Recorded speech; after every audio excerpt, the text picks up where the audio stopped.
viendo, vamos a hablar del epicureísmo. ¿Listo? ¿A qué hacemos referencia con el término epicureísmo? Vamos a hacer una pequeña lecturita. Vamos a ver también un videíto. ¿Listo? Entonces, un momento.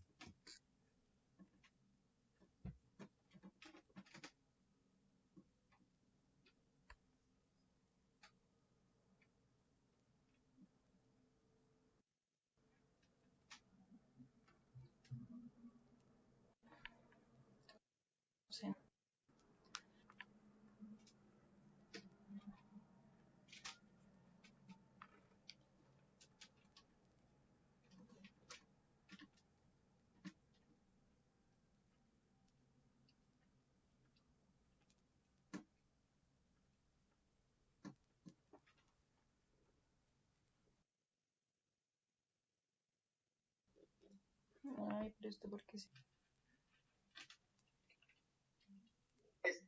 Epicuro decía que la felicidad es la más importante en la vida. Para ser felices debemos evitar el dolor y buscar el placer. Pero no cualquier placer, sino aquellos que nos hacen sentir bien por mucho tiempo. Existen dos tipos de placeres. El que nos hace sentir bien, pues se quitó. ¿Listo? Bueno, placeres del cuerpo. Son los que nos sentimos en el momento, como disfrutar de una comida deliciosa, dormir en una cama cómoda o sentir el sol en la piel. También nos hace sentir libres del dolor. Placeres del alma. Son los que vienen de nuestros pensamientos y emociones. Por ejemplo, sentir felicidad, paz interior, ataxia, Ataraxia. eso, o no tener preocupaciones. Estos placeres requieren paciencia y equilibrio de la vida. Bueno, entonces estamos viendo dos posiciones, una que es el epicureísmo y otra que es el estoicismo. En este caso, nos están diciendo que cuando hablamos del epicureísmo es la manera como nosotros nos hacemos felices, ¿cierto? ¿Y cómo podemos ser felices? A través de los placeres, ¿listo? Entonces nos está diciendo que, bueno, tenemos por un lado el placer corporal. Entonces, poder comer algo rico me genera un placer corporal en mis sentidos. Por ejemplo, en este caso, el sentido del gusto. Dormir en una cama cómoda también me va a hacer sentir un placer, ya digamos, en cuanto al sentido del tacto, ¿cierto? Eh, Cuando dice que nos hacen sentir libres de dolor, todo eso hace referencia a nuestro sentido del tacto, ¿cierto? Sentir el sol, ¿cierto? Por ejemplo, aromas ricos, utilizar un tipo de loción, algún tipo de crema, todos estos son los placeres que le damos a nuestro cuerpo. Ahora, eh, en el caso, por ejemplo, de los placeres del alma, vamos a hablar de lo que son los placeres del alma. Cuando hablamos, digamos, de los pensamientos, hay pensamientos que generan placer, ¿cierto? Pensar en un viaje que yo quiero hacer, pensar en esa casa como yo la quiero diseñada para cuando la quiera comprar, eh, todos esos placeres, ¿cierto? Pues hacen parte de nuestros pensamientos o de nuestras emociones. Entonces nos hablan de algo que se llama bueno, sentir felicidad, ¿cierto? Eh, sentir felicidad, sentir paz interior, no tener preocupaciones. Entonces, cuando nos hablan de la paz interior, hay un término acá que se llama ataraxia. Entonces, la ataraxia es una palabra griega y esa palabra, miren que todo viene relacionado con los griegos, por eso es tan importante conocer esa cultura griega. Entonces, la ataraxia quería decir tranquilidad del alma. ¿Qué quiere decir ataraxia? Tranquilidad del alma. Se las voy a escribir acá en nuestro chat.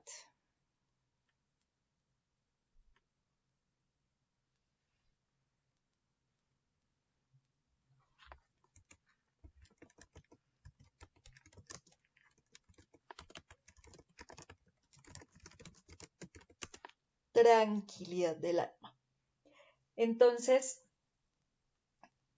al hablar de la ataraxia, quiere decir que es una persona que vive sin preocupaciones, una persona sin miedos, una persona que no tiene angustias. Entonces, para las personas en el epicureísmo, la verdadera felicidad no está en tener muchas cosas, sino en mantener la mente en calma. ¿Listo? Eso es lo que representa la ataraxia. Ahora, aparece otro término que se llama aponía. La aponía también es una palabra griega. Entonces, la aponía significa ausencia de dolor en el cuerpo.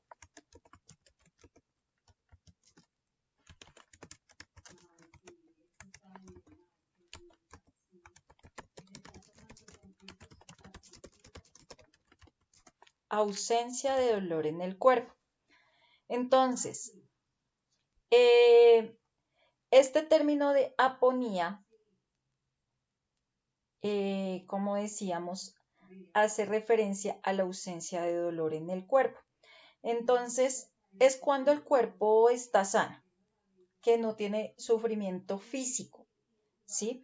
Entonces, en este caso nos referimos a la aponía porque para Epicuro, estar libre de dolores en el cuerpo es uno de los pilares de la felicidad.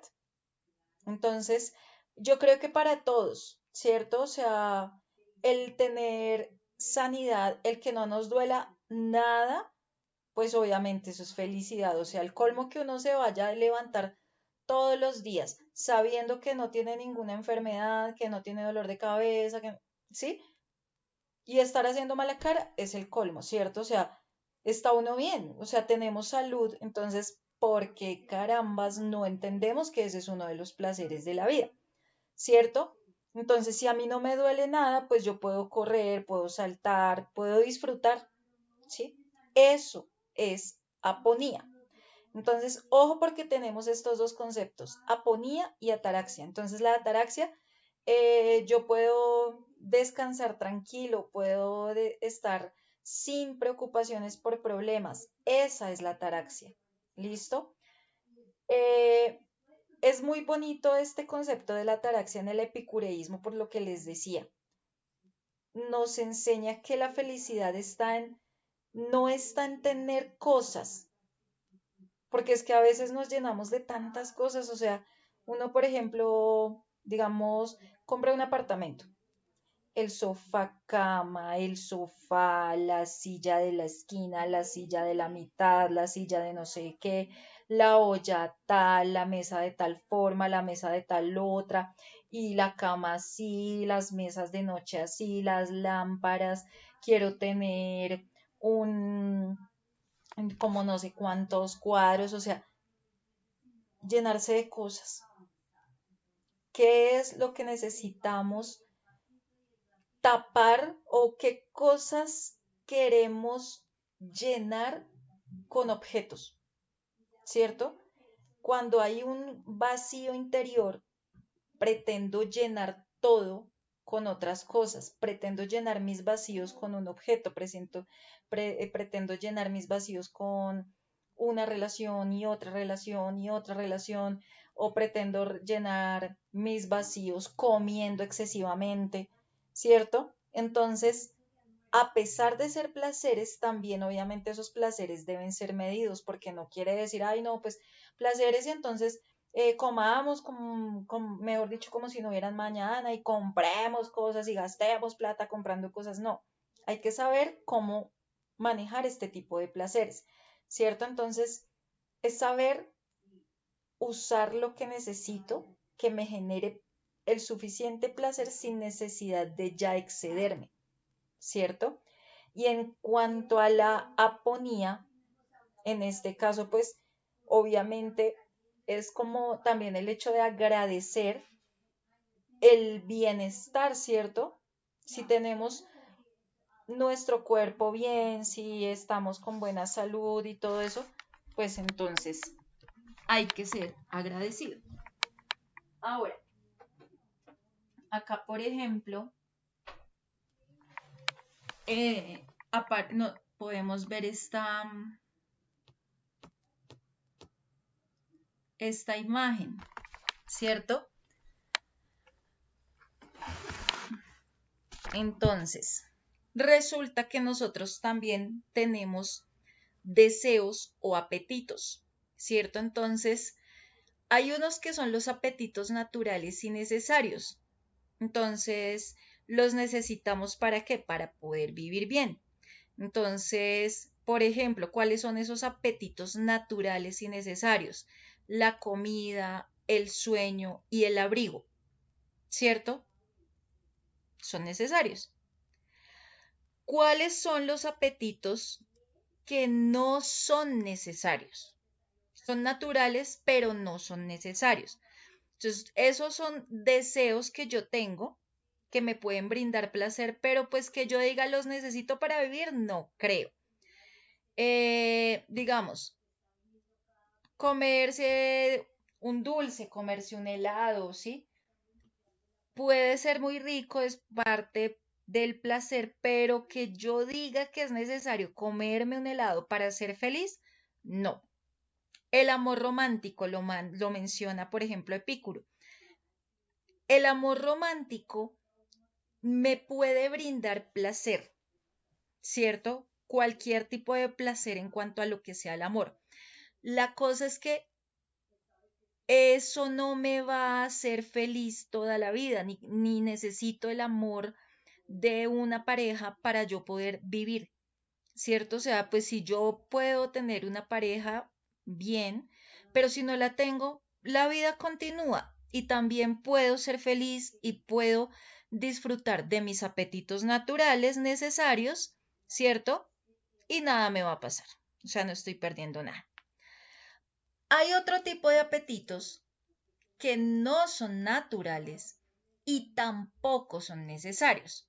Entonces, si yo quiero ser famoso o famosa, pues eso es un apetito que no es natural y es un apetito que tampoco es necesario. O sea, ¿para qué quiero ser famoso o famosa? ¿Cierto? O eso que me va a dar salud o que, pues nada, ¿cierto? Tener mucho dinero es un apetito que no es natural ni es necesario. Tener mucho poder no es natural y no es necesario. Entonces dice, no son esenciales y a veces pueden traernos más problemas que felicidad. Entonces, vamos a hablar de esto. Si somos famosos, si tenemos dinero, si tenemos poder, ¿creen que eso puede suplir mis apetitos naturales necesarios? ¿Qué dice Natalia?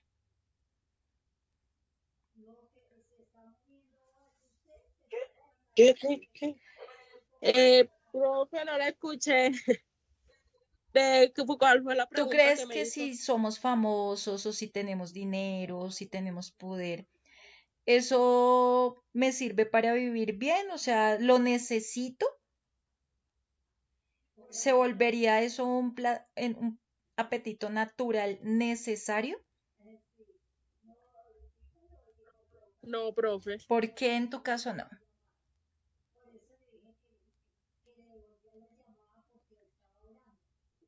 Em, ¿Por qué no serían necesarios? Ser famoso, tener dinero y tener poder.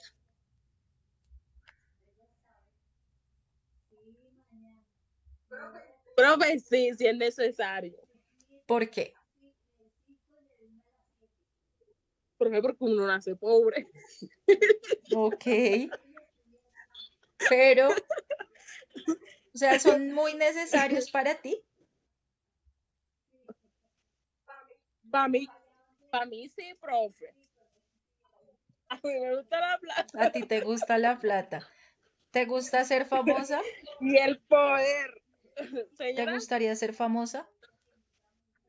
ay, me encantaría. Sí, tú sí quisieras ser famosa. ¿Por qué? Porque, No sé, profe, porque un famoso tiene, o sea, y pues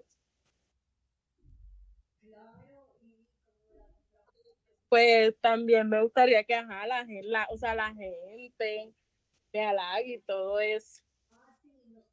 ok. ¿Y para qué quisieras tener poder?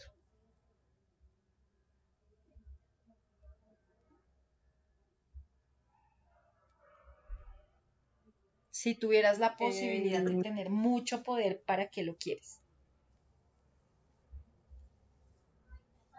para tener mi economía estable, Bueno, pero eso sería la dinero, comunidad de mi hija, pero poder, ah,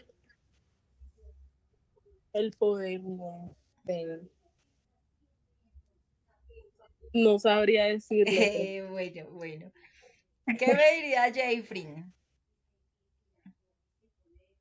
Querer ser famoso, tener mucho dinero y tener poder.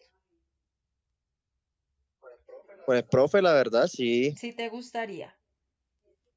Sí, porque la verdad la plata resuelve muchos problemas que uno sin plata no puede resolver. Por ejemplo, la comodidad económica, pues no tienes que pensar, si tú te gastas, por ejemplo, hoy 100 millones de pesos, no tienes que pensar que mañana te toca buscarlo. A cambio, si tú tienes plata, no te importa si lo gastaste o no. ¿Será que Y no? todo está más cómodo para uno. Sí, porque si uno tiene plata, profe, uno no sale, por ejemplo, a comprarse un par de zapatos, a darle en 10 millones de pesos, un ejemplo. A cambio, si tú no tienes plata, tú no te puedes comprar un zapato de eso. No te puedes dar los lujos ni nada de eso. Y puedes vivir más cómodo y todo eso. Ok. Uy, bueno. Pero, Vea pues. Bueno, bueno. ¿Y el poder? Obvio, profe, la plata llama poder, porque tú con plata puedes tener poder, porque tú puedes comprar muchas cosas del poder. Por ejemplo, la policía se compra. Todo se puede comprar con Sí. plata. Pues imagínese, Uribe Vélez compra el poder acá para salir libre. De ahí para adelante. Por eso, obvio. Por eso, vio, y entonces eso da un ejemplo de que la plata todo se puede. Si tú tienes plata, tienes de todo. Ya. Ok. Bueno. Dice, Bueno, Epicuro decía que la clave para ser feliz es encontrar un equilibrio en estos placeres y apetitos. No se trata de tenerlo todo, sino de disfrutar lo que realmente necesitamos y nos hace bien. Ojo con eso. Entonces dice que hay algo que se llama la paradoja de Epicuro. Entonces, la paradoja de Epicuro es una pregunta filosófica sobre la existencia del mal y la idea de Dios. Entonces, vamos a ver de qué trata. Entonces dice, el mal existe. Jeffrin, ¿el mal existe? sí, claro. Ok. Eh, Natalia, ¿Dios sabe que el mal existe? sí, ¿Sí? profe,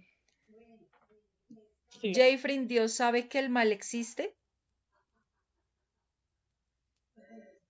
Sí, profe. O sea que Dios puede acabar con el mal.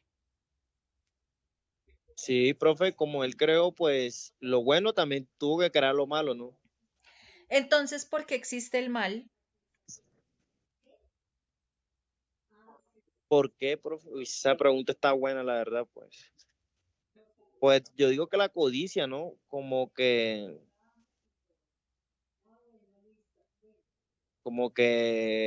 Satanás envidiaba a Dios y todo eso, pues ahí se creó como que el odio, que la envidia y todo eso, y eso son cosas negativas, ¿no?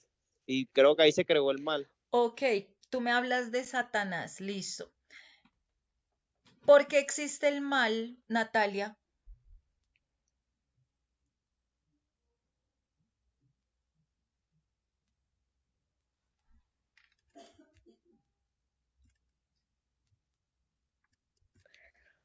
Profe, pues yo digo que así como Dios creó el bien, también tuvo que crear el mal.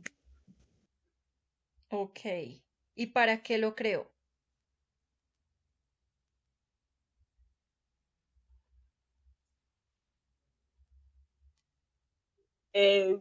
Profe, no sé. O sea, Em, de pronto nos lo creó para probarnos, ¿sí?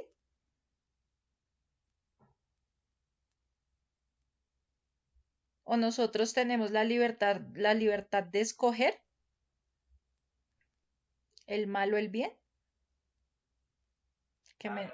La verdad, sí, pues uno es libre de escoger si quiere hacer las cosas bien o las cosas malas hechas también. Bueno, sí, profe, de acuerdo.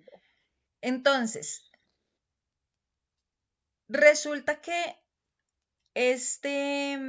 la paradoja de Epicuro dice lo siguiente. La pregunta es, ¿el mal existe? Entonces decimos, sí, el mal sí existe. Entonces viene la segunda pregunta. O sea que Dios sabe que el mal existe. Y tenemos dos respuestas, no o sí.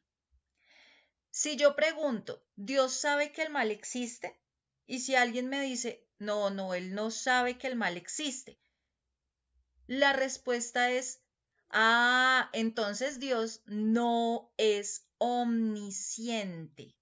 Cuando nosotros hablamos de Dios, nos referimos a Él con tres palabras, ¿cierto?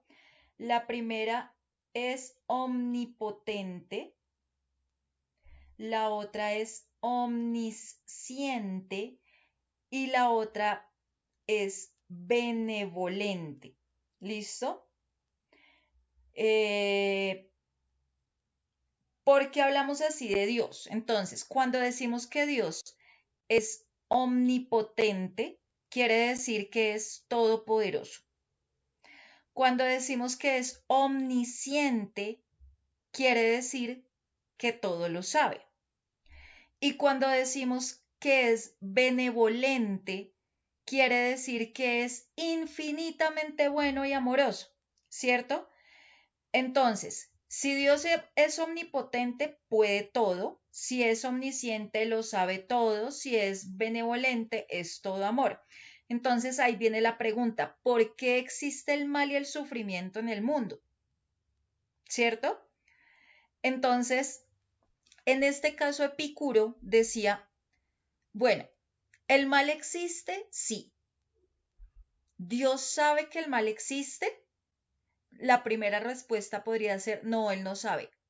O sea, que Dios no es omnisciente, o sea, Dios no lo sabe todo.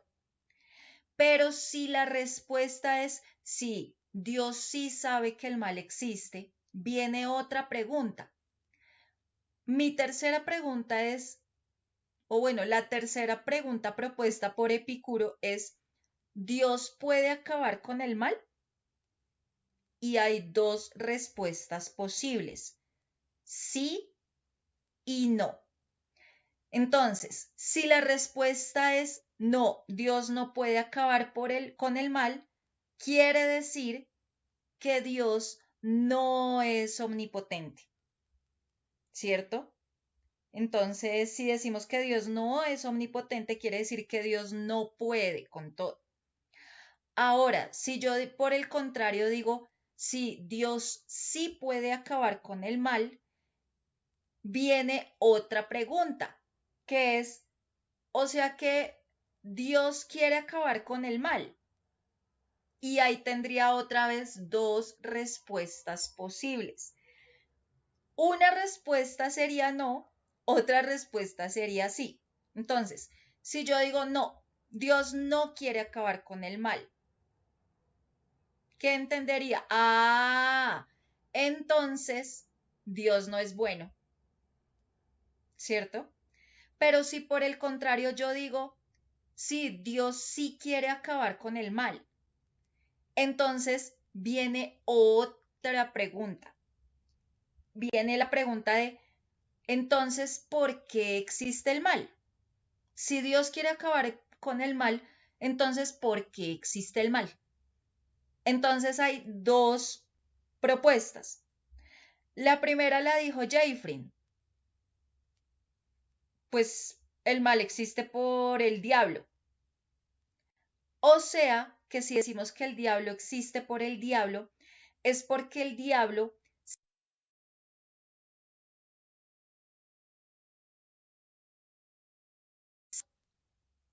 ¿cierto? O sea, si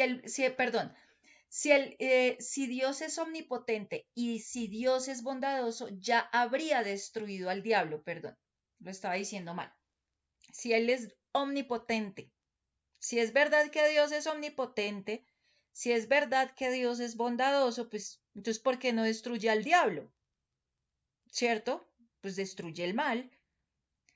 Ahora, si yo pregunto por qué existe el mal y me dicen, no, pues el mal está creado pues para probarnos. O sea, que si Dios es omnisciente, si verdaderamente Dios lo sabe todo, ya sabe lo que va a ocurrir y no necesita probarnos, ¿cierto? Ahora, si yo pregunto, ¿por qué existe el mal? ¿Cierto? Entonces hay una opción que es el libre arbitrio, ¿cierto? Cuando yo digo libre arbitrio, de el mal, quiere decir que yo voy a responderme otra pregunta. A ver. En ese libre arbitrio me viene otra pregunta que es, ¿Dios podría haber creado un universo con libre arbitrio y sin mal? El libre arbitrio es lo mismo que nosotros llamamos el libre albedrío, ¿cierto? Entonces, podemos escoger entre el bien y el mal, ¿cierto? Quiere decir que, por ejemplo, en algunos filósofos Dios es bueno y creó el mundo bueno, pero entonces como nos dio libertad, también nos dio la posibilidad de equivocarnos y de ahí viene el concepto de la mal moral, que son las injusticias, la violencia, las mentiras, y ese mal moral es, se da cuando las personas usan mal su libertad, ¿cierto? Entonces, ¿por qué existe el mal? Por un libre albedrío. O sea que Dios podría haber creado un universo libre de albedrío y sin mal. O sea, si yo hubiera sido Dios, digo, pues no voy a hacer nada, no voy a crear el mal y con eso la gente no tiene que escoger entre el bien y el mal, ¿cierto?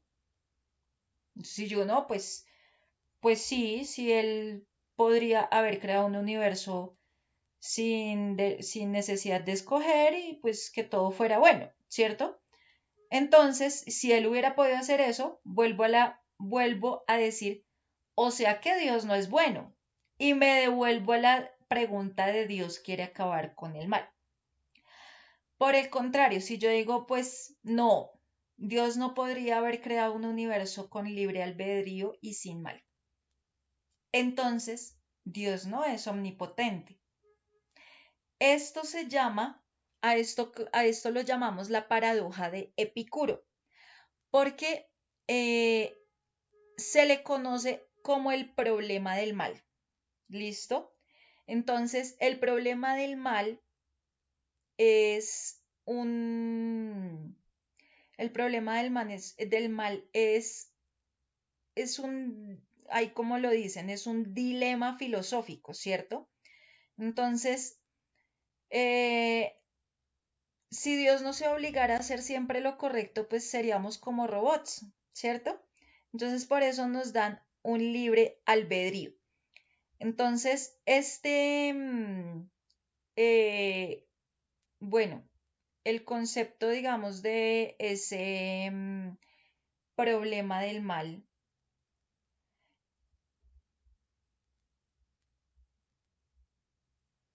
nos dice que es el dilema filosófico porque va a cuestionar la existencia de Dios como omnipotente, omnisciente y benevolente.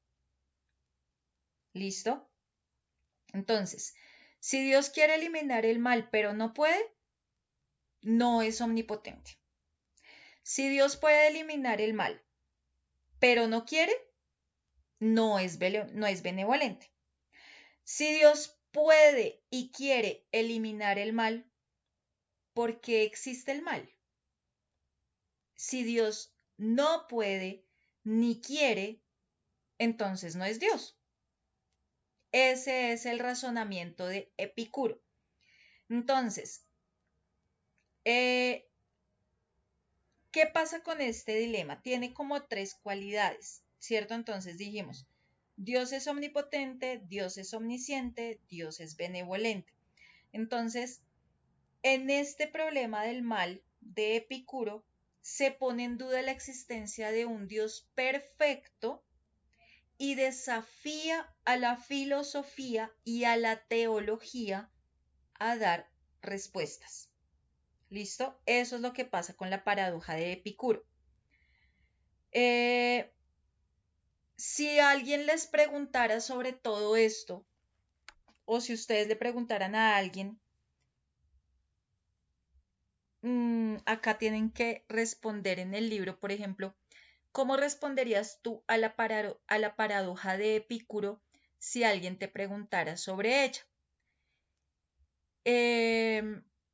Y acá vamos ahora a hablar de lo que es el estoicismo. Entonces resulta que esta caricatura nos muestra que un señor llamado Zenón de Sitio fue el creador del estoicismo. Entonces, para ellos, para los estoicos, lo único que podemos llegar a controlar por completo son nuestros propios juicios.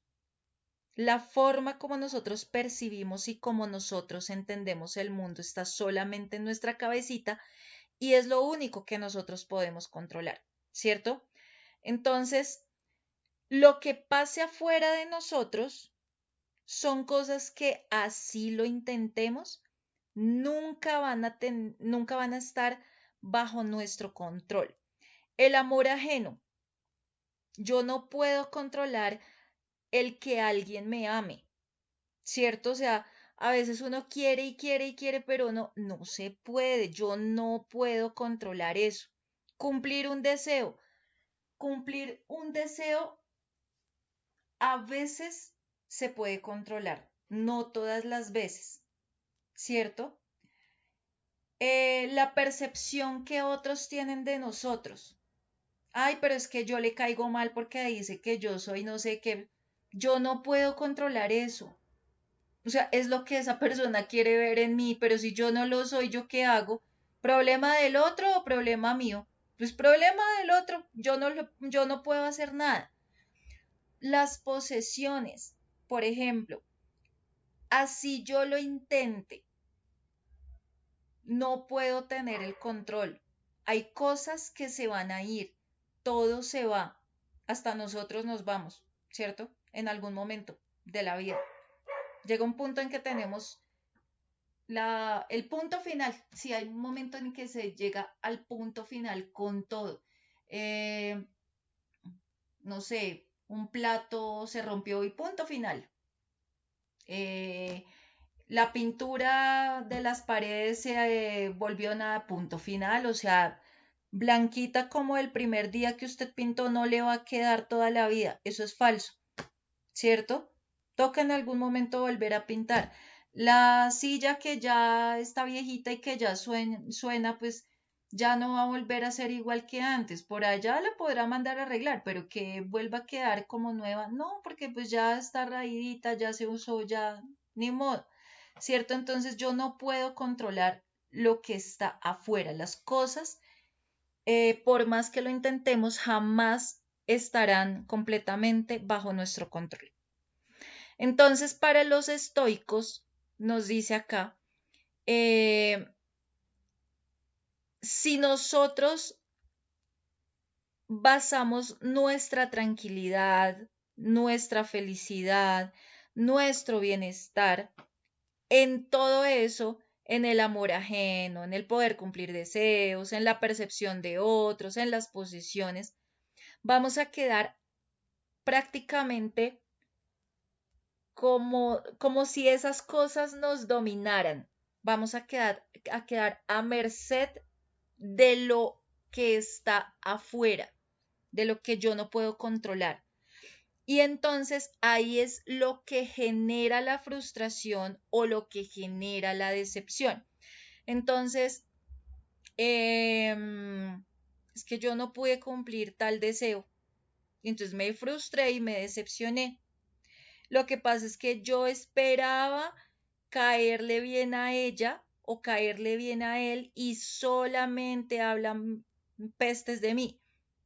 Me siento frustrada o me siento decepcionada. ¿Por qué? Porque la otra persona no tiene la imagen que yo quiero que tenga de mí. Me siento frustrada o me siento decepcionada porque me compré una moto y ya empezó a hacer ruido y ya no es igual al día que yo la saqué de allá del concesionario. Me siento frustrado o me siento decepcionado por ese amor que yo idealicé. Yo vi a esta persona y yo dije, ay, es que es tan linda, es tan lindo, es que es chévere, es que me gusta por esto, pero llega un punto en que ese amor no se da y entonces me siento frustrado o me siento decepcionado, ¿cierto? Entonces, cuando aprendemos a dominar esos juicios, es decir, tengo dos salidas. Una es la adversidad, es ver solamente lo negativo, y otra es la oportunidad, es decir, bueno, ¿qué de bueno? ¿Cómo puedo hallarle lo bueno a esto? ¿Sí? Todo tiene algo bueno. Por más problemas que haya en la vida, por más situaciones jodidas que se nos presenten, siempre hay algo bueno detrás de todo. ¿Sí? Entonces dice, cuando aprendemos a dominar nuestros juicios, podemos llegar a tener más control de nuestra percepción del exterior. Es decir, si yo veo la moto que está como fallando, entonces yo digo, bueno, pues ya no está nueva, pero pues me está dando la oportunidad de hacerle un mantenimiento para evitarme un accidente, ¿cierto? Estoy viendo la oportunidad. Si yo veo que no se me cumplió este deseo, quizás es porque tengo que pensar en la oportunidad de buscar otra cosa. Quizás ese era un deseo muy vano, entonces, ¿por qué no mejor hago algo que me lleve a una cuestión más grande para estar mejor? Si esta persona me percibe de tal manera, pues tengo la oportunidad de darme cuenta por qué esa persona de pronto siente esa aversión y tomarlo como la oportunidad. Bueno, pues si acá no es, pues no importa. Quizás son cosas que está viendo en mí que yo debería manejar mejor y así poder hacer mejores relaciones sociales. Si, por ejemplo, me gusta una persona, pero pues ahí no hay, pues listo. Entonces, ¿qué puedo aprender de esta persona? ¿Qué puedo aprender de mí cuando estoy con esa persona para poderlo aplicar en otros contextos? Porque en algún momento llegará la persona ideal, ¿cierto? Ahora, esto nos ayuda a alcanzar lo que se llama la paz interior, la felicidad, ¿cierto? ¿Por qué? Porque el miedo nos hace más daño que las cosas que tenemos, nos dice acá. ¿Listo? Acá ustedes van a ver esta caricatura del hombre estoico. Entonces está esta señora, le roban el bolso. Entonces el hombre estoico llega a decirle, no, yo la salvo del robo de la cartera. Entonces, ¿qué le dice el hombre estoico? Aunque te estén robando el bolso, tú eres responsable de tu sufrimiento. No es el ladrón el que te hace sentir mal, es tu reacción hacia el ladrón. Entonces, él tiene físico para robarte, pero solo tú puedes controlar cómo te sientes al respecto. Solo tú puedes sentirte mal. Entonces, la chica le dice, ¿de qué ha valido todo eso? Se me ha llevado el bolso y usted solamente me ha hecho poner de mal genio. Entonces él le dice, en realidad ha sido por ti que te has enojado más, ¿cierto? Entonces dice, imagínense un ser como la naturaleza. La naturaleza derrocha sin medida.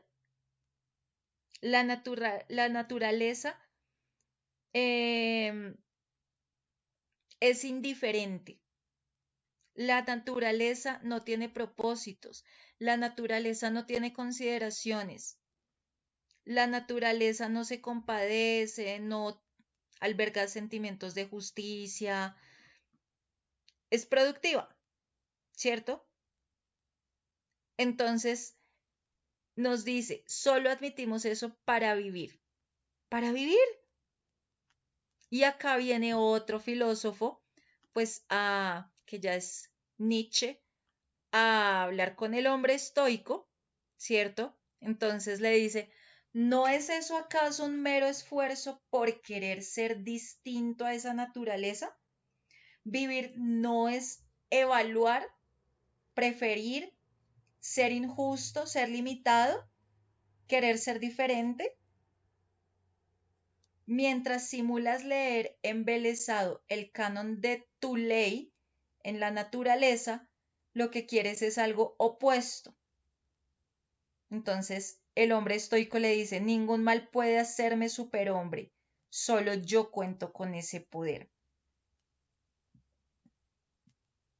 Y le dice acá el señor Nietzsche, en tu orgullo quieres prescribir e incorporar a la naturaleza tuya la moral y los ideales.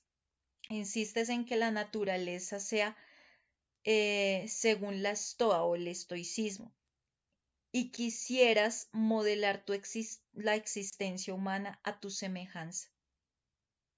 Una eterna glorificación al estoicismo. Estoicismo es tiranía de sí mismo. También la naturaleza se deja tiranizar.